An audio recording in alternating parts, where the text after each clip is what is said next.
सदक़ल्लाहुल अलीयुल अज़ीम बल्लग़ना रसूलुहुन नबीउल अमीनुल मकीनुल करीम व नहनु अला ज़ालिका लमिनश शाहिदीन वश्शाकिरीन वज़्ज़ाकिरीन वल्हम्दुलिल्लाहि रब्बिल आलमीन। सारे जहान के मरकज़े अक़ीदत मुस्तफ़ा जाने रहमत शम्ए बज़ में हिदायत हुज़ूर अहमद मुज्तबा हज़रत मोहम्मद मुस्तफ़ा सल्लल्लाहु ताला अलैहि वसल्लम की बारगाह आलिजाह में जी लगाकर हदिये दुरूद सलाम पेश करें और पढ़ें अल्लाहुम्मा सल्ली अला सय्यदना शफ़ीअना हबीबना मौलाना मोहम्मद मादनी जुद वल करम मंबइल इल्म वल हिल्म वल हिकम बारिक वसल्लिम सल्लु अलैहि सलातन व सलामन अलैका या रसूल अल्लाह सल्लल्लाहु ताला अलैहि वसल्लम। दुश्मने अहमद पे शिद्दत कीजिए, मुल्हिदों से क्या मरवत कीजिए, गैज़ में जल जाएं बेदीनों के दिल, या रसूल अल्लाह की कसरत कीजिए। आज पूरी दुनिया जिस मजहब पर हमला आवर है, उस मजहब का नाम मजहब इस्लाम है।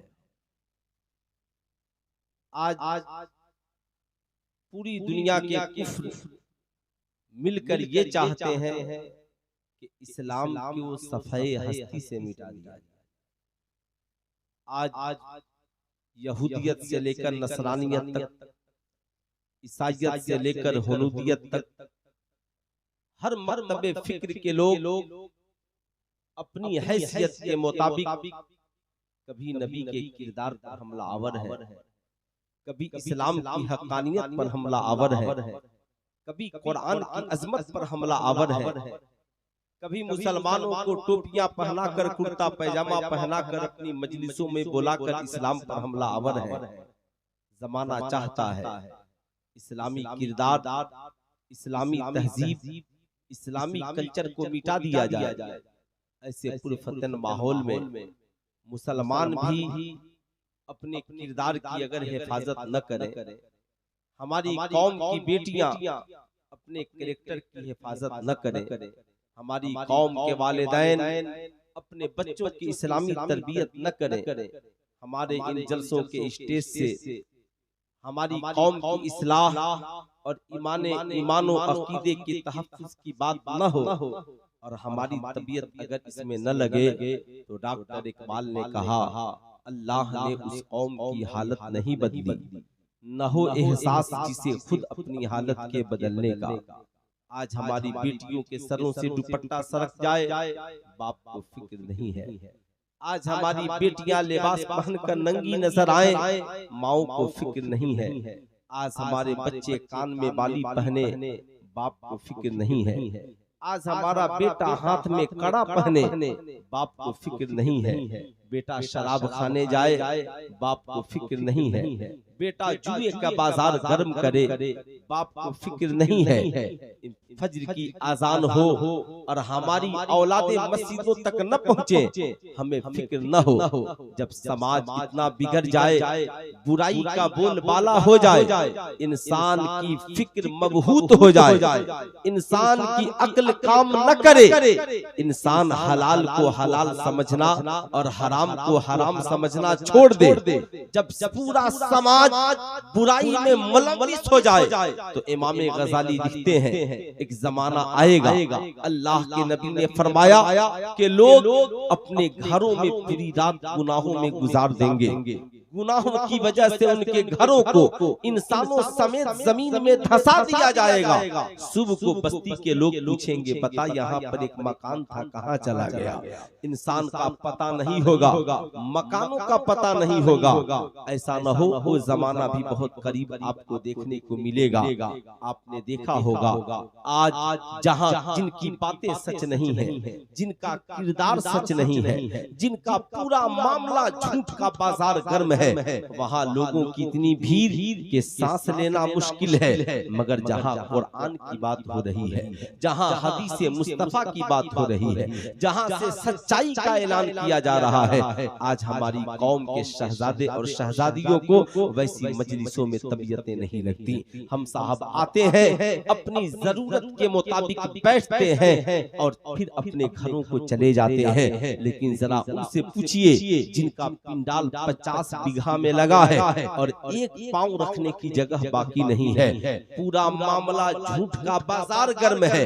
मैं आपसे पूछना चाहता हूँ, इस्लाम के दामन में क्या नहीं है? कभी चांद तारों से पूछो, कभी इन जमीन के नजारों से पूछो, कभी आसमान से भी पूछो, इस्लाम के दामन में क्या नहीं है? आज कोई साहब धीरेन्द्र शास्त्री जैसा इंसान खड़े होकर कहता है, महफिल से किसी को लाओ, मेरा चैलेंज है, मेरी डलिया में जो कागज है और पर्ची है, जब निकालोगे तो उसी के नाम की पर्ची निकलेगी। कोई साहब माइंड रीडर सुहाना शाह जैसी लड़की खड़ी होती है, कहती है एक इंसान को मेरे पास लाओ, मैं उसे देखकर उसका मोबाइल नंबर बता दूंगी, उसका मोबाइल का पिन नंबर बता दूंगी, बाप दादा का नाम बता दूंगी। सुल्तान रजा कहना चाहेगा, लोगों की अक्ल मबहूत हो गई। अब मुसलमान भी ये समझने लगा, लगता है इन लोगों से ज्यादा शक्तिशाली मुसलमानों के अंदर कोई नहीं है, इन लोगों से ज्यादा पावरफुल मुसलमानों के अंदर कोई नहीं है। ये बातें वो बोलेगा जिसने नबी की सीरत का मुताला नहीं किया है, जिसने नबी के इल्म का मुताला नहीं किया है, जिसने मुस्तफा जाने रहमत के किरदार का मुताला नहीं किया है। दुनिया में कोई ऐसा बाबा या माइंड रीडर पैदा नहीं हुआ जो माजी भी बताए, हाल भी बताए, मुस्तकबिल भी बताए, पास्ट भी बताए, प्रेजेंट भी बताए, फ्यूचर भी बताए। दुनिया में अल्लाह ने ऐसा एक ही इंसान बनाया है और मुस्तफा जाने रहमत सल्लल्लाहु अलैहि वसल्लम को बनाया है। अल्लाह के नबी मस्जिद नबवी शरीफ के मिंबर पर खड़े हैं और मुखातिब हैं, ऐ मेरे सहाबा पूछो क्या पूछना चाहते हो? आदम से लेकर आज तक जो हुआ ये भी तेरा पैगंबर बताने को तैयार है। आज पूरी दुनिया में जो हो रहा है इसे भी तेरा पैगंबर बताने को तैयार है। और मैदाने महशर तक जो होने वाला है ये भी तेरा पैगंबर बताने के लिए तैयार है। जन्नत में कौन जाएगा ये भी तेरा पैगंबर बताएगा, जहन्नम में कौन जाएगा ये भी तेरा पैगंबर बताएगा। सुल्तान रजा कहना चाहेगा, ईमानदारी की बात बताओ, दुनिया में ऐसा रहबर आपने देखा है, लेकिन आज अफसोस ये है मुसलमान खुद नबी की सीरत को पढ़ने को तैयार नहीं है, मुसलमान खुद आमिना के लाल के किरदार को पढ़ने को तैयार नहीं है। ये कौन है? मुस्तफा जाने रहमत सल्लल्लाहु अलैहि वसल्लम। बुखारी शरीफ की हदीस है, आका कब्रिस्तान से गुजर रहे हैं, दो कब्रों के बीच आका खड़े हो जाते हैं। आका फरमाते हैं, सहाबा जाओ हुजूर की एक टहनी लाओ और उसके दो टुकड़े करके दोनों कब्रों के ऊपर नस्ब कर दो। सहाबा अर्ज़गुज़ार होते हैं, या रसूल अल्लाह माजरा क्या है? ये ऊपर खड़े होकर जमीन के अंदर मुलाहिजा करने वाले नबी बता रहे हैं, जानते हो इन दोनों कब्रों के अंदर अजाब हो रहा है। अब जरा सुनिएगा, प्रेजेंट ये है कि अजाब हो रहा है। अब सहाबा उनसे पूछते हैं, आका जी पास्ट में इनके साथ क्या हुआ था?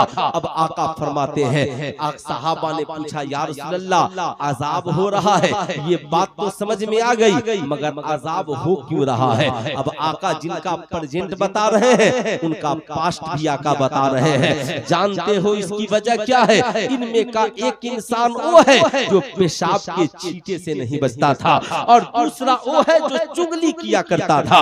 अब याद रखिएगा साहब, ये दोनों बहुत पहले मर चुके थे, कब्र के अंदर है। आका पास्ट भी बता रहे हैं, प्रेजेंट भी बता रहे हैं। अब सहाबा कहते हैं, या रसूल अल्लाह हमने टहनियां डाल दी तो फायदा क्या होगा? कहा, ये खजूर की टहनियां इन मुर्दों के लिए दुआए मगफिरत करेंगी, ये बख्श दिए जाएंगी और जन्नतुल फिरदौस इनकी जगह हो जाएगी। ये मुस्तफा है जो खड़े होकर जमीन के ऊपर दो कब्र वालों का पास्ट भी बता रहे हैं और प्रेजेंट भी बता रहे हैं, आका उनका फ्यूचर भी बता रहे हैं। तभी तो बरेली से मेरे इमाम ने कहा, और कोई गैब क्या तुमसे नेहा हो भला, जब न खुदा ही छिपा तुम पे करोड़ों। जाहिर सी बात है। अब आप जरा सा सोचें साहब, आज हमारी जिंदगी में क्या है? क्या नबी से बड़ा इल्म वाला कोई गुजरा है? क्या नबी से ज्यादा इखलाक वाला कोई गुजरा है? क्या नबी से ज्यादा कोई ताकतवर वाला गुजरा है? जो दुनिया का सबसे बड़ा ब्रिलियंट है, दिमाग वाला है, साइंटिस्ट बनता है और साइंसदान बनकर चांद पे कदम रखता है। मगर आओ जरा कुरान के करीब। कुरान ने कहा वल कमरी इज़्ज़त तसक लतरकबुन तबकन अन तबक कसम है उस चमकते चांद की, एक ऐसा जमाना आएगा लोग सवारी बनाएंगे और चांद के ऊपर चले जाएंगे। ये कौन बोल रहा है? ये कुरान बोल रहा है। ऐ मेरी कौम के शहजादों सुनो, जमाना तरक्की करता है तो पढ़कर चांद के ऊपर जाता है। सुनीता विलियम जब चांद से नीचे कदम रखा, लोगों ने पूछा था बता तूने चांद के ऊपर अजूबा क्या देखा? कहा मुझसे पहले बहुत सारे साइंटिस्ट चांद पर गए, सबने अपने नाम की निशानियां चांद के ऊपर छोड़ी, मगर सबसे कमाल की बात यह है एक ऐसा भी इंसान इस पृथ्वी पर गुजरा है, एक ऐसा भी इंसान इस जमीन पर गुजरा है जिसने चांद के ऊपर कदम नहीं रखा, मगर उसके उंगलियों की निशानी आज भी चांद के सीने में मौजूद है। मचल गए। सुनीता विलियम से लोगों ने पूछा बता सकती हो उस महान इंसान का नाम क्या है? उस ब्रिलियंट और दिमाग वाले का नाम क्या है? उस ताकतवर और शक्तिशाली इंसान का नाम क्या है? जब इतना पूछना था, सुनीता विलियम ने कहा हाँ वो मुसलमानों के पैगंबर मोहम्मदुर रसूलुल्लाह हैं। जब कुफ्फारे मक्का ने उनसे कहा था अगर आप नबी हैं तो चांद के दो टुकड़े करके दिखाइए, मुसलमानों के पैगंबर ने उंगली का इशारा किया और चांद के दो टुकड़े हो गए। चांद के दो टुकड़े हो गए जिसकी निशानी आज भी चांद के सीने में मौजूद है। तभी तो मेरे इमाम ने कहा सूरज उल्टे पांव पलटे, चांद इशारे से हो चाक, अंधे नजदी देख ले कुदरत रसूलुल्लाह की, अंधे नजदी देख ले कुदरत रसूलुल्लाह की। सुल्तान रज़ा कहना चाहेगा सारी दुनिया चांद पे जाने की बात कर रही है, अगर सब चांद पे चले गए, एक बार नबी के गुलामों ने कह दिया आका जी जैसे कुफ्फार के कहने पर एक बार इशारा हुआ था, जरा एक बार और इशारा हो जाए, जमाना कहेगा जमीनो जमा तुम्हारे लिए, मकीनो मका तुम्हारे लिए, चुनीनो चुना तुम्हारे लिए, देहन में जुबान तुम्हारे लिए, बदन में है जान तुम्हारे लिए, हम आए यहाँ तुम्हारे लिए, उठे भी वहाँ। पूरा मजमा हाथ उठा करके बोल दे उठे भी वहाँ, उठे भी वहां तुम्हारे लिए। लेकिन है मुसलमानों, आज तुमने नबी की जीवनी को देखना छोड़ दिया, आज तुमने नबी की जिंदगी का अध्ययन करना छोड़ दिया। नबी की जिंदगी तो इसलिए है कि हम अपनी जिंदगी को उनकी जिंदगी की तरह बना ले। नबी का चेहरा तो इसलिए है हम अपने चेहरे को नबी के चेहरे की तरह बना ले। नबी की आंखें तो इसलिए है कि हम उस हया को अपनी जिंदगी में जगह दे। नबी का किरदार तो इसलिए है हम अपने किरदार को नबी के किरदार के आईने में संवारे। बुरा मत मानना, आज मुसलमान कहते हैं आज हमारी जिंदगी में इनकलाब नहीं है, आज हमारी जिंदगी में कामयाबी और कामरानी नहीं है। आइए मैं आपको बताना चाहूंगा ए मुसलमानों, हजरत उमर इब्ने खत्ताब खलीफतुल मुस्लिमीन है। हजरत अमर इब्ने आस को मिस्र फतह करने के लिए इस्लामी फौज का कमांडर बना करके भेजा जाता है। हजरत अमर इब्ने आस चलते हैं, हजरत खलीफतुल मुस्लिमीन के इशारे पर लेकर निकले हैं। ये इस्लामी फौज अल्लाह अल्लाह जिनकी जिंदगी का मकसद ये था हमारी जान दी हुई तो उसी की है, हक तो ये है कि हक अदा न हुआ। अल्लाह अल्लाह साहब ये निकले हैं, इन्होंने अपनी जिंदगी का सौदा नबी के इश्क से कर लिया है, इन्होंने अपने मालो दौलत का सौदा अल्लाह की राह में कर लिया है। जानते हो जिनके बारे में कुरान ने क्या कहा? कुरान ने जिनके बारे में कहा इन्नल्लाह अश्तरा मिनल मुमिनीना अनफुसहुम व अमवालहुम बिअन्न लहुमुल जन्नह, बेशक ये ईमान वाले हैं जिनके जान को, जिनकी जान और माल को अल्लाह ने खरीद लिया है। ये मौला किसके बदले में खरीद लिया है? कुरान कहता है बिअन्न लहुमुल जन्नह, हमने इन्हें जन्नत के बदले में खरीद लिया है। अल्लाह अल्लाह ये मुजाहिदीन इस्लाम जब निकले हैं, जान जान की परवाह नहीं है, बीवी और बच्चों की परवाह नहीं है, खानदान की परवाह नहीं है। अल्लाह अल्लाह साहब, जिंदगी का एक मकसद है। अल्लाह ने जिंदगी दी है तो रसूलुल्लाह से प्यार करने के लिए दी है। ये जिंदगी मिली है तो मुस्तफा जाने रहमत के नामूस पे कुर्बान करने के लिए मिली है, कुर्बान करने के लिए मिली है। अल्लाह अल्लाह साहब, ये मुजाहिदीन इस्लाम की टोली जब निकली है तो इलाके का इलाका फतह हो रहा है। इनका हाल ये है, दिन मैदान जंग में गुजर जाए और रात खुदा की बारगाह में मुसल्ले पे गुजर जाए। गौर से सुनिएगा, ना आज हमारे पास ना दिन का तरीका मौजूद है, ना हमारी रातें कहाँ गुजरती हैं ये सलीका मौजूद है। यहूदियों के की बहुत बड़ी मीटिंग हुई। यहूदियों के सिपा सलार से यहूदियों ने पूछा, हम मुसलमानों से आगे क्यों नहीं बढ़ पाते हैं? यहूदियों ने कहा, मैदान जंग में चलो। और आज चलकर देखो हमारी फौज क्या कर रही है और मुजाहिदीन इस्लाम जो है वो क्या कर रहे हैं। साहब, यहूदियों का बहुत बड़ा उनके मुफक्किरीन का दस्ता साहब मैदान जंग में पहुंचता है। मुसलमान दीन को राहे खुदा में जिहाद करते हैं, हक का बोलबाला के लिए तलवारें चलाते हैं। और जब शाम को मैदान जिहाद में जंग खत्म होती है, लोग अपने अपने अपने अपने खेमे में जाते हैं तो यहूदियों में कोई शराब पी रहा है, कोई जना में मस्त है, कोई जुआ में मस्त है।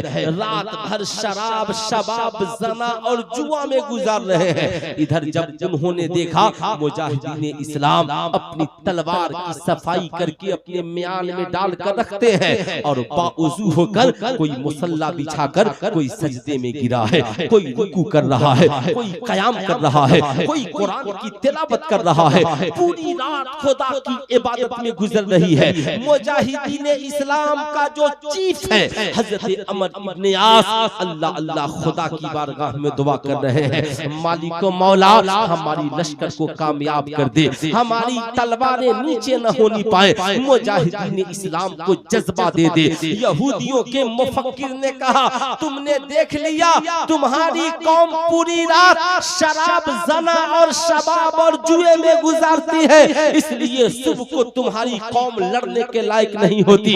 और मुसलमान दिन को भी खुदा की मोहब्बत में गुजारते हैं और रात को भी मौला की बारगाह में सर पर सुजूद होकर गुजारते हैं।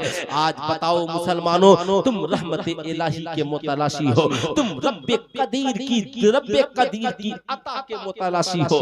कहां से तुम्हारे पास रब्बे कदीर की रहमतों का नुज़ूल होगा? न तुम्हारे पास वो मुसल्ले हैं, न तुम्हारे पास वो सजदे हैं, न तुम्हारे पास वो जज्बे हैं, न तुम्हारे पास वो प्यार है।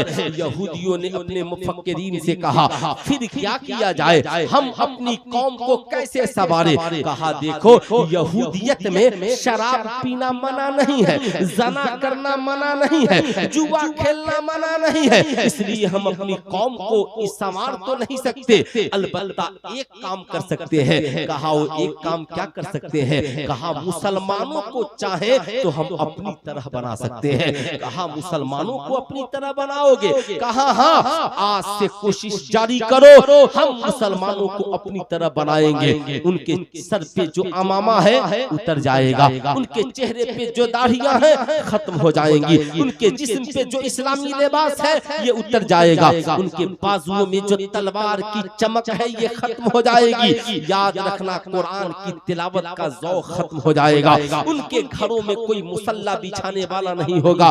साहब, क्या होगा? कहा, वो भी हमारी तरह शराब पिएंगे, वो भी हमारी तरह जना में मुलविस होंगे, उनकी बेटियां भी हमारी बेटियों की तरह बेहया बनेंगी, उनकी औलादों को कुरान सुनना पसंद नहीं होगा, उनकी औलादों को नमाज से मोहब्बत नहीं होगी, वो अपने बुजुर्गों के किरदार से दूर हो जाएंगे, बुजुर्गों के कैरेक्टर से दूर हो जाएंगे, खुद उनकी माँ बाप अपनी औलादों को देखकर शर्माएंगे। फिर कोई ये नहीं कहेगा कि यहूद और इस्लाम ने ये। नारे तकबीर, पूरा मजमा खड़े हो जाइए, नारे रिसालत। हजरत सरपरस्त इजलास पीरे तरीक़त हजरत सूफी शाह फूल हसन साहब क़िबला तेगी तशरीफ ला रहे हैं। नारे तकबीर, नारे रिसालत, फैज़ाने औलिया कॉन्फ्रेंस।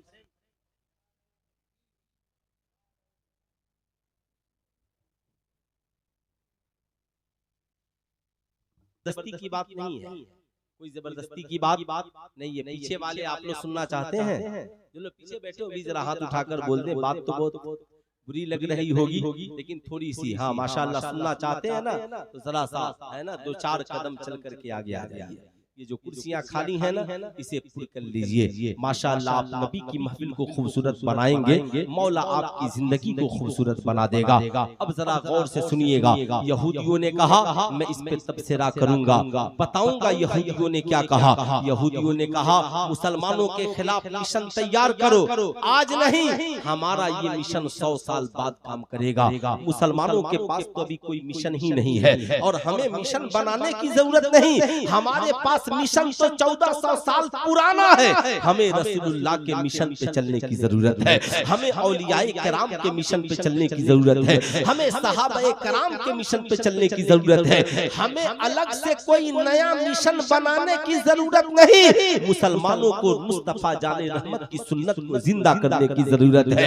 यहूदियों ने कहा करना क्या होगा, कहा करना ये होगा कि मुसलमानों के ज़हन से कुरान की मोहब्बत को मिटाना होगा, मुसलमानों के ज़हन से रसूलुल्लाह के प्यार को मिटाना होगा। मुसलमान ये समझे कि कुरान वो पढ़े जो मौलवी मौलाना हो, कुरान वो पढ़े जो दीन से जुड़ा हुआ हो। कुरान पढ़ना हर मुसलमान के लिए जरूरी नहीं है। नबी की जीवनी और जिंदगी पढ़ना हर मुसलमान के लिए जरूरी नहीं है।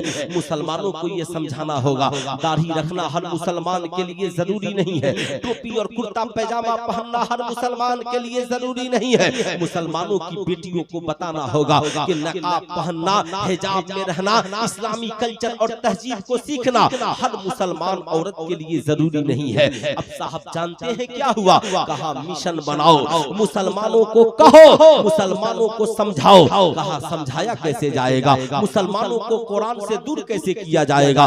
मुसलमान तो गले में कुरान लटका कर चलते हैं, मुसलमान तो बैठते हैं तो रसूलुल्लाह की बातें करते हैं।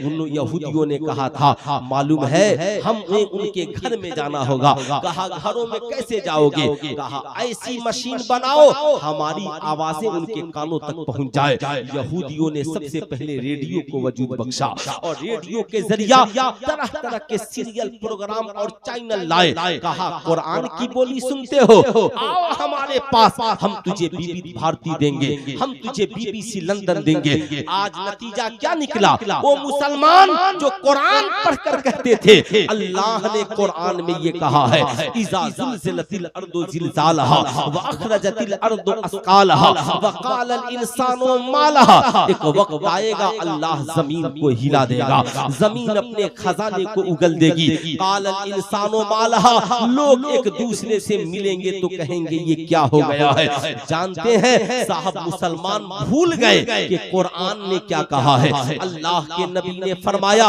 एक जमाना आएगा कि कुरान की तालीम लोग दुनिया हासिल करने के लिए पढ़ेंगे। एक जमाना आएगा नाच गाना शराब आम हो जाएगा। एक जमाना ऐसा आएगा औलादे माँ बाप की नाफरमान हो जाएंगी, लोग दोस्तों से मोहब्बत करेंगे, अपने भाई बहन और माँ बाप से नफरत करेंगे। शराब पानी की तरफ पिया जाएगा, रात को अय्याशियों की महफिलें सजाई जाएंगी, नाचने वालों की कसरत होगी। आज आप सड़क पर देखिए, जिधर देखिए नाच गाने का बाजार गर्म है। कुफ्र और इस्लाम में फर्क तो यही है कि काफिरों की बेटियां सड़कों पर नाचती हैं और मुसलमानों की बेटियां निकलती हैं तो पर्दे के साथ निकलती हैं। लेकिन आज मुस्लिम बेटियों ने भी अगर यही कल्चर और तहजीब अपना लिया तो समझ लो यहूदियों का मिशन कामयाब हो रहा है। और सिर्फ इसलिए कि हमने नबी की सीरत को अपनाना छोड़ दिया। अब जो लोग जब रेडियो का वजूद आया ना, तो जो लोग कुरान को बैठकर सुनते थे, नबी की बातों को बैठकर सुनते थे, उन्होंने रेडियो को सुनना शुरू कर दिया। देखा अब इनका ज़हन आवारा हो गया है, ये गाना सुनने वाले हो गए हैं, ड्रामा सुनने वाले हो गए हैं, इन्हें लत लग गई है। कहा अब टीवी बनाओ और सबके घर में पहुंचाओ। बताओ टीवी नहीं तो कुछ भी नहीं है, आओ हम तुझे दिखाते हैं। नतीजा क्या निकला, यहूदियों ने टीवी को वजूद बख्शा और कहा टीवी उनके मकानों में रहे लेकिन चैनल हमारा चले। आज 1 से 2 चैनल आपका चलता है, 1 लाख चैनल यहूदियों के चलते हैं। इस्लाम के खिलाफ जब टीवी का वजूद हुआ तो उन्होंने कहा मुसलमानों के किरदार को मास मीडिया के जरिया यानी फिल्म के जरिया, मूवीज के जरिया, आर्टिकल के जरिया बर्बाद किया जाए। मुसलमानों की शरीयत पर हमला करने के लिए भारत के फिल्म इंडस्ट्रीज में निकाह जैसी फिल्म को बनाया गया। मुसलमानों की शबाहत को खराब करने के लिए आज फिल्म इंडस्ट्रीज में कभी जिहाद को दिखाया जाता है, कभी मुस्लिम बेटियों को पर्दा बनाकर और उन्हें सिगरेट पीते हुए दिखाया जाता है, कभी मुस्लिम नौजवानों तुमने क्या समझा है। और ये मुसलमान इतना पागल है कि मुसलमान अगर खान मूवी चले तो ताजुद्दीन वारसी साहब ये फेसबुक पर लिखता है माज़ल्लाह खान मूवी इतनी चल गई, जालिम नचनियों बजनियों पे तूने कब से फख्र करना शुरू कर दिया। क्या तुझे मालूम नहीं कि इस्लाम में फिल्म देखना, नाच गाना बाजा कल भी हराम था और आज भी हराम है। मुसलमानों को फख्र साहब मुंबई के नाचने और गाने वाले पठान पर नहीं, मुसलमानों को भारत में अगर किसी खान पर फख्र है तो बरेली के अहमद रजा खान पर फख्र है, जिन्होंने भारत के मुसलमानों को नचनिया और बजनिया नहीं बल्कि आशिके मुस्तफा बना। नारे तकबीर, नारे रिसालत, जिंदाबाद जिंदाबाद। आशिके मुस्तफा बनाया है। नतीजा क्या निकला, हम यहूदियों के जाल में फंसते चले गए। हमारी बेटियों के सर से दुपट्टा उतर गया, नौजवानों के सरों से टोपियां उतर गई, नौजवानों ने दाढ़ी रखना ऐब समझ लिया, हमने कुरान की तिलावत को बोझ समझ लिया, हमने मस्जिदों में जाना छोड़ दिया। रब को हमने नाराज किया, रसूलुल्लाह को हमने नाराज किया, बुजुर्गों को हमने नाराज किया। इसलिए कि जब हमने उनके किरदारों कैरेक्टर को छोड़ दिया तो बताओ हमने नाराज किया कि नहीं किया। आओ मैं तुझे बताना चाहूंगा, आज हमने फराइज को छोड़ दिया, आज हमने वाजिबात को छोड़ दिया। आज बताओ कितने नौजवान हैं जिन्हें दाढ़ी रखना पसंद हो, आज कितने नौजवान हैं साहब जिन्हें नमाज पसंद हो, कितने नौजवान हैं जिन्हें इस्लामी तहजीब, इस्लामी किरदारों कैरेक्टर पसंद हो। हम जलसे में थोड़ी देर के लिए वाह वाह कर सकते हैं, खूब नारे लगा सकते हैं साहब, ये अराकीन जलसा कलकत्ता से लेकर यहाँ तक हमें मोटे लिफाफे और नजराने दे सकते हैं, लेकिन ईमानदारी की बात बताना, ये लोग तो जलसे इसलिए करते हैं ना कि हमारी कौम के नौजवान यहाँ से सीरत मुस्तफा सीख करके जाए। सुनो मेरी कौम के नौजवानों, आज हमारी जिंदगी में जो इनकलाब नहीं है ना, इसकी 1-2 वजह मैं आपको बता देता हूँ। हजरत अमर इब्ने आस जब मुजाहिदीन इस्लाम की टोली लेकर चले, इलाके मिस्र को फतह करते हुए निकले, जब चलते चलते ऐसे मकाम पर पहुंचे जहां किले का मुहासरा हो गया, घेराव हो गया, मगर हफ्ता दिन गुजर गए, किला फतह नहीं हो रहा है। जानते हो मुजाहिदीन इस्लाम परेशान है। हजरत अमर इब्ने आस ने हजरत उमर इब्ने खत्ताब को एक खत लिखा, या अमीरुल मोमिनीन सलाम मोहब्बत कबूल फरमाए, हम यहाँ पे मैदान जंग में लड़ रहे हैं, कामयाबी मिलती चली आई, मगर हमने कैसे किले का मुहासरा किया है जहाँ हफ्ते दिन से हम मुहासरे में हैं, मगर मैदान जंग में कामयाबी नहीं मिल रही है। या अमीरुल मोमिनीन इसकी वजह क्या हो सकती है? सुनो उमर इब्ने खत्ताब का जवाब, लिखते हैं वालेकुम अस्सलाम, ऐ अमर इब्ने आस मुजाहिदीन इस्लाम को जमा करो और जमा करके पूछो कि तुमसे आका की कोई सुन्नत तो नहीं छूट रही है। क्या कहा उमर इब्ने खत्ताब ने? आज तो हम लोगों का काम ये है, अच्छा कामयाबी नहीं मिल रही है, ताबीज लिखवा लीजिए। कामयाबी नहीं मिल रही है, जाइए ना जाइए, पीर साहब आए हैं। अरे भाई बेशक पीर साहब दुआ करेंगे, अल्लाह वाले दुआ करेंगे, लेकिन आप हजरत उमर इब्ने खत्ताब ने क्या कहा? उमर से भी बड़ा कोई वली है इधर? बोलिए। सहाबे कराम सारे औलिया मिलकर सहाबा का मुकाबला नहीं कर सकते। मुस्तफा जाने रहमत के बाद अबू बकर के बाद हजरत उमर के बाद उस्माने गनी के बाद मौला अली। ये हम अहले सुन्नत वल जमात का अकीदा है। हजरत उमर इब्ने खत्ताब अल्लाह के वली है, मगर हुक्म क्या देते हैं? ये नहीं कहा कि तुम टेंशन मत लो, तलवार चलाओ, हम यहीं से बैठकर दुआ करें। नहीं कहा कि फिक्र न करो, हम बहुत बड़ी ताबीज लिखकर भेज रहे हैं, बस इसे तलवार में बांध लेना और एक बार चलाओगे तो कामयाबी। आज कोई नौजवान देखिएगा पढ़ने के लिए इम्तिहान का जमाना, जब कलम फूंक दीजिए, अरे बेवकूफ, पढ़ो मेहनत से, इंशाअल्लाह दुआएं भी मिलेंगी और तुझे कामयाबी भी मिलेगी, कामयाबी भी मिलेगी। मैं आपसे कहना चाहूंगा, होना तो ये चाहिए था आपके दिमाग के हिसाब से, वो भी जाकर कहते हुजूर तलवार फूंक दीजिए, बस चलाओ और काम कर जाए। वो भी चाहते कहते जब तीर कमान को फूंक दीजिए। मैं कहना चाहूंगा बेशक बुजुर्गों की दुआएं काम करती हैं, कब जब आपके पास नबी की सुन्नत हो, आमिना के लाल का किरदार हो। हजरत उमर ने कहा दुआएं बाद में होंगी, सबसे पहले तुम ये देखो तुम्हारे अंदर कमी क्या है। अमर इब्ने आस ने मुजाहिदीन इस्लाम को जमा किया, कहा ए मुजाहिदीन इस्लाम, अमीरुल मोमिनीन का खत आया है। उन्होंने जवाब दिया है कि हमसे आका की कोई सुन्नत तो नहीं छूट रही है, बात किसी और ने कही होती तो हम नहीं मानते, मगर ये बात उस उमर ने कही है। जो उमर चले तो शैतान देख करके रास्ता बदल ले, जो उमर मशवरा दे तो वही इलाही की शक्ल में जिब्रील अमीन लेकर के आ जाए। ये मामला उमर का है।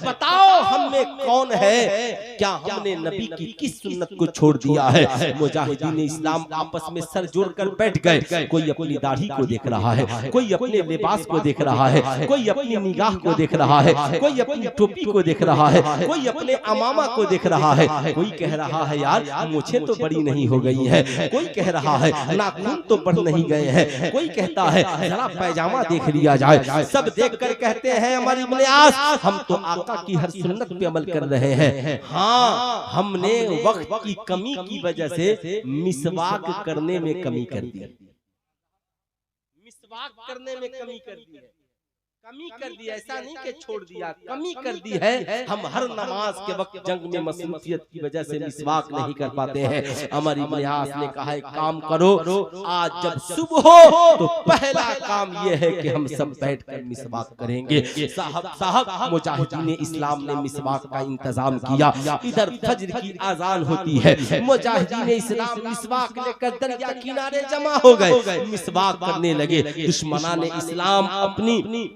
अपने किले के ऊपर खड़े हैं। जब उनकी नजरें पड़ी तो थर्रा गए, कहा मुसलमानों ने लगता है कोई नया हथियार मदीने से मंगवा लिया है, अब नमाज के बाद हमारी खैरियत नहीं है। दौड़े दौड़े गए अपने बादशाह के पास गए और जाकर कहा बादशाह सलामत, आपको पता है आज मुसलमानों ने नया हथियार मंगवाया है, नमाज फज्र के बाद हमारी खैरियत नहीं है, इसलिए बादशाह सलामत भलाई इसी में है कि हम मुसलमानों से सुलह कर ले। सुल्तान रजा कहना चाहेगा, इधर मुजाहिदीन इस्लाम मिसवाक करके बावजू होकर फज्र की नमाज पढ़ रहे हैं, इधर नमाज की अदायगी हो रही है, इधर सलाम फेरा है, उधर दुश्मनान इस्लाम ने सुलह का झंडा बुलंद कर दिया है। सुल्तान रजा कहना चाहेगा, अगर मुजाहिदीन इस्लाम आका की एक सुन्नत में कमी कर दे तो उन्हें कामयाबी से रोक दिया जाए। ए मेरी कौम का नौजवान, तू किस मुंह से कामयाबी मांग रहा है? आज अपने सीने पे हाथ रखकर सोचो, आज ना हमारे पास फराइज पर अमल है, ना आज हमारा वाजिबात पे अमल है, ना आज हमारे पास मुस्तफा जाने रहमत की सुन्नत है। तभी तो डॉक्टर इकबाल ने कहा कि मोहम्मद से वफा तूने तो हम तेरे हैं, ये जहां चीज है क्या लौह कलम तेरे हैं, कुव्वत इश्क से हर पस्त को बाला कर दे, दहर में नामे मोहम्मद से उजाला कर दे। तू चाहता है कि तेरी जिंदगी में इनकलाब आए, खुदा की रहमतें तेरी जिंदगी में हो, तू जिंदगी के हर मोड़ पर कामयाब हो, तू नबी वाला हो जा, जमाना तेरा हो जा, नबी वाला हो जा। तू तो साहब, हम तो दुनिया के पीछे इस तरह भागते हैं, इस तरह भागते हैं, पूछिए मत। जो लोग दुनिया के पीछे भागते हैं ना, दिन रात भागते रहते हैं, कभी इसके पीछे, कभी उसके पीछे, कभी इधर कभी उधर, पूरी जिंदगी भाग दौड़ में गुजर जाती है। लेकिन ये अल्लाह वाले जिनके हम तकरीब में आए हैं हजरत महमूद अली शाह अली रहमतुल्लाह रिजवान। इन अल्लाह वालों ने क्या किया, ये किसी के पीछे घूमने के लिए नहीं गए, बल्कि इन्होंने दुनिया को छोड़ दिया। ख्वाजा गरीब नवाज ने क्या किया, सरकारे गौसे आजम ने क्या किया, आला हजरत ने क्या किया, हाफिज मिल्लत ने क्या किया, मुजाहिद मिल्लत ने क्या किया, निजामुद्दीन औलिया ने क्या किया, महबूबे इलाही ने क्या किया, मखदूमे बिहारी ने क्या किया, हुजूर तेगे अली ने क्या किया, हुजूर ताजुश्शरिया ने क्या किया।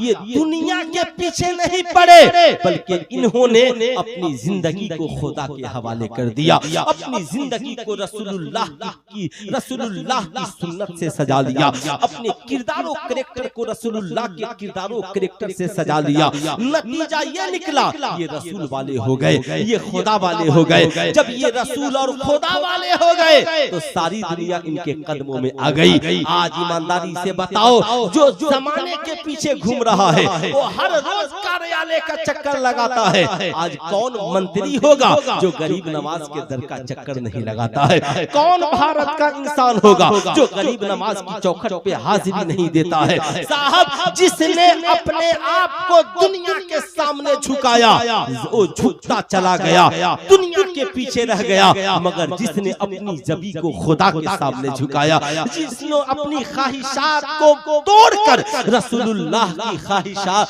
रसूलुल्लाह सल्लल्लाहु अलैहि वसल्लम की सुन्नत का दीवाना बना लिया, आज जमाना उसे गौस कहता है, जमाना उसे ख्वाजा कहता है, जमाना उसे आला हजरत कहता है, जमाना उसे आला हजरत कहता है, जमाना उसे तेगे अली कहता है, जमाना उसे हजरत महमूद अली कहता है, जमाना उसे अख्तर रजा खां अजहरी कहता है। साहब, कामयाबी इसमें नहीं है कि हम पूरी मशीनरी दुनिया कमाने में लगा दें। जब पूरी मशीनरी दुनिया कमाने में लगा देंगे तो साहब आखिरत का सौदा हमारा बहुत घाटे का होगा। नतीजा क्या निकला?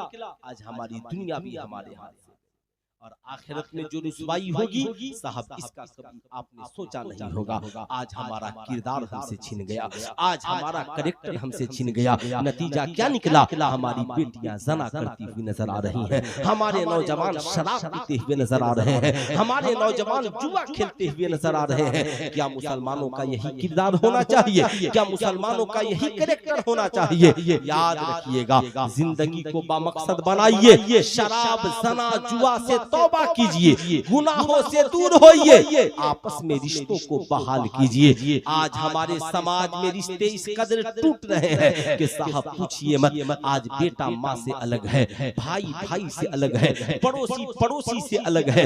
जानते हैं साहब, इसका नतीजा और अंजाम कभी आपने सोचा है? मुस्तफा जाने रहमत सल्लल्लाहु अलैहि वसल्लम है साहब, सहाबा की टोली थी, अगर एक को प्यास लगती तो दूसरा बेचैन हो जाता, एक को जख्म लग जाए तो दूसरा तकलीफ में पड़ जाता। मगर याद रखना, आओ मुस्तफा जाने रहमत सल्लल्लाहु अलैहि वसल्लम है, सहाबा कराम की मजलिस में आका तशरीफ ले जाते हैं। जो ही आका करीम सहाबा की मजलिस में तशरीफ ले गए, आका ने ऐलान फरमाया, मेरी मजलिस से वो निकल जाए जिन्होंने आपस में रिश्तों को तोड़ लिया। मेरी मजलिस से वो निकल जाए जिन्होंने आपस में रिश्तों को तोड़ लिया है। एक नौजवान आंखों में आंसुओं के कतरात लिए खड़ा हुआ, दौड़े दौड़े अपने खाला के घर गया।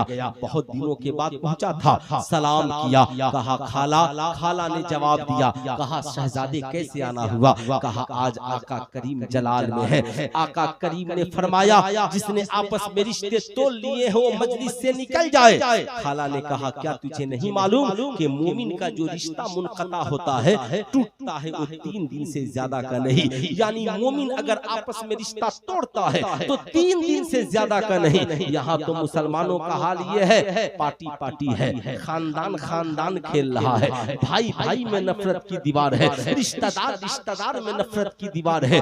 बेटा माँ से रिश्ता तोड़ लिया है, बहू सास से रिश्ता तोड़ ली है, भाई भाई को देखने के लिए तैयार नहीं है, पड़ोसी पड़ोसी से बात करने के लिए तैयार नहीं है। अल्लाह के नबी ने फरमाया खबरदार 3 दिन से ज्यादा आपस में रिश्तों को तोड़ के न रखना। अगर किसी से अनबन हो जाए तीसरे दिन सलाम करने के लिए पहुंच जाना।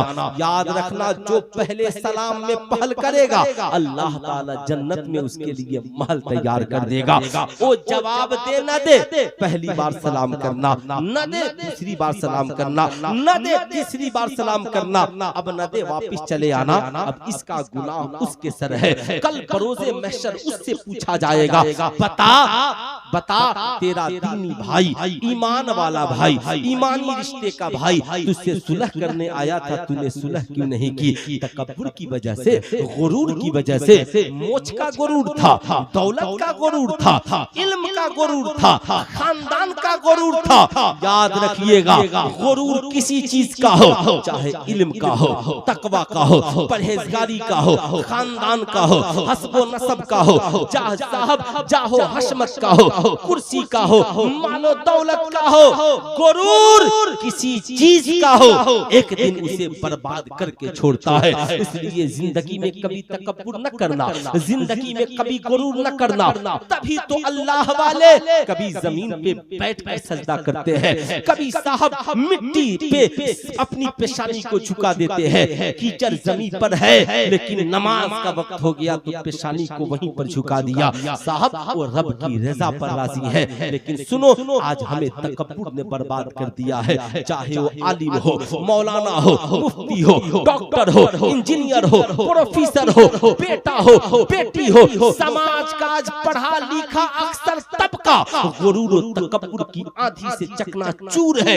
यही वजह है आज हम बर्बाद हैं, तबाही की दहलीज पे हमने कदम रख दिया है। आका करीम फरमाते हैं जाओ जिसने रिश्ता तोड़ा है वो रिश्ता जोड़ करके आ जाए। साहब नौजवान पहुंचा है, खाला से माफी तलाफी करता है, कहता है खाला अल्लाह और उसके रसूल के लिए तू राजी हो जा।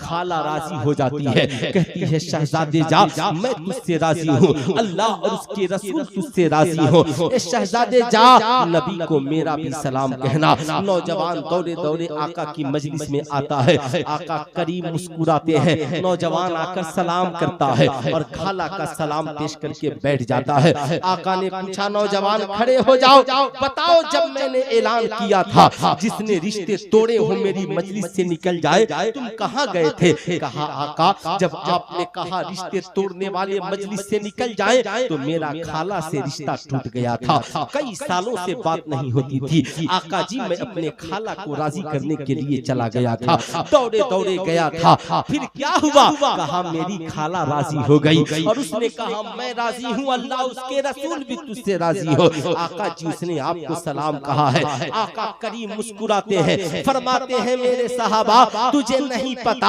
हमारी मजलिसों में अगर कोई ऐसा शख्स बैठा हो जिसने किसी मोमिन से रिश्ता तोड़ लिया हो, जिसने किसी पड़ोसी से रिश्ता तोड़ लिया हो, जिसने माँ बाप से रिश्ते तोड़ लिए हो, भाई बहन रिश्तेदारों से रिश्ते तोड़ लिए हो, जब तक वो मजलिस में रहता है अल्लाह ताला उस महफिल में रहमत का नुज़ूल नहीं करता। आज हमारे घरों में क्या हाल है? आप सोच सकते हैं हमारी सोसाइटी में क्या हाल है? हम उस घर में रहते हैं जहां लोगों ने आपस में रिश्ते तोड़ लिए हैं। बताओ उस घर में खुदा की रहमत का नुज़ूल कैसे होगा? हम जिस मजलिस में बैठते हैं वहां पर साहब कितने लोग हैं जिन्होंने आपस में रिश्ते तोड़ लिए हैं। बताओ खुदा की रहमत का नुज़ूल कैसे होगा? इसलिए साहब रिश्ता तोड़ने वाला मत बनिए, रिश्ता जोड़ने वाला बनिए। आपस में अच्छा इखलाक व किरदार बहाल कीजिए, मुस्तफा करीम के नक्शे कदम पे चलने वाला बनिए, वरना हमें तबाही से कोई नहीं रोक सकता। आप चाहते हैं आपकी बेटियों का मुस्तकबिल बेहतर हो तो उन्हें कनीज़े फातिमा बनाइए, सीरते फातिमा से जोड़िए, और आप चाहते हैं आपके बच्चों का मुस्तकबिल बेहतर हो तो इन्हें सीरते मुस्तफा से जोड़िए, ताकि आपकी दुनिया भी हसीन हो और आपकी आखिरत भी हसीन हो। वरना यहूदियों का मिशन है मुसलमान बेटियों को नंगा कर दिया जाए, मुस्लिम नौजवानों को शराबी, जुआरी और अपराधी बना दिया जाए। इसलिए मेरे दोस्त अगर हम इससे बचना चाहते हैं तो हमारे पास एक ही राह है और उस राह का नाम है सीरते जरा हाथ उठाकर बोल दे उस राह का नाम है सीरते, पूरा मजमा उठाकर बोले क्या नाम है? सीरते मुस्तफा। तरीके मुस्तफा को छोड़ना है वजह बर्बादी, इसी से कौम दुनिया में हुई बेइक्तदार अपनी। नहीं तेरा नशीमन कसरे सुल्तानी के गुंबद पर, तू शाहीन है बसेरा कर पहाड़ों के चट्टानों पर।